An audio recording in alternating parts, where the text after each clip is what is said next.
Cat एक जिज्ञासु युवती थी जिसे जानवरों से बहुत प्यार था।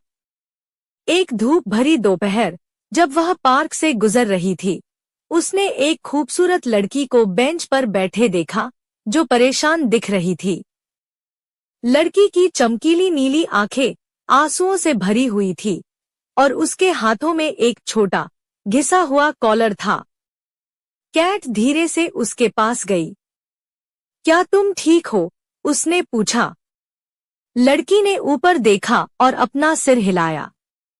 मेरी बिल्ली लूना गायब है, उसने फुसफुसाते हुए कहा।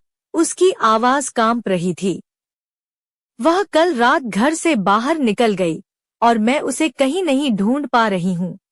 कैट का दिल लड़की के लिए दुखी हो गया। वह जानती थी कि एक पालतू जानवर किसी के लिए कितना मायने रखता है। चलो उसे साथ मिलकर ढूंढते हैं, उसने एक सुकून भरी मुस्कान के साथ कहा। लड़की ने सिर हिलाया, उसका चेहरा थोड़ा चमक उठा।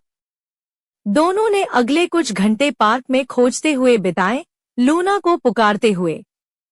जैसे ही सूरज ढलने लगा, कैट ने एक झाड़ी के नीचे छिपी एक छोटी, रोएदार आकृति देखी। यह लूना थी। उसका ग्रे फर छाया के साथ घुल-मिल गया था। वह यहाँ है, कैट ने धीरे से कहा। लड़की के चेहरे पर चमक आ गई। जैसे ही वह दौड़ी, उसके चेहरे पर खुशी के आंसू आ गए, दुख के आंसू छलक आए। लूना ने धीरे से म्याऊ किया, जिससे लड़की ने उसे अपनी बाहों में भर लिया। धन्यवाद, लड़की ने कहा, उसकी आवाज कृतज्ञता से भरी हुई थी। मुझे नहीं पता कि आपकी मदद के बिना मैं क्या करती। कैट ने गर्मजोशी से मुस्कुराया।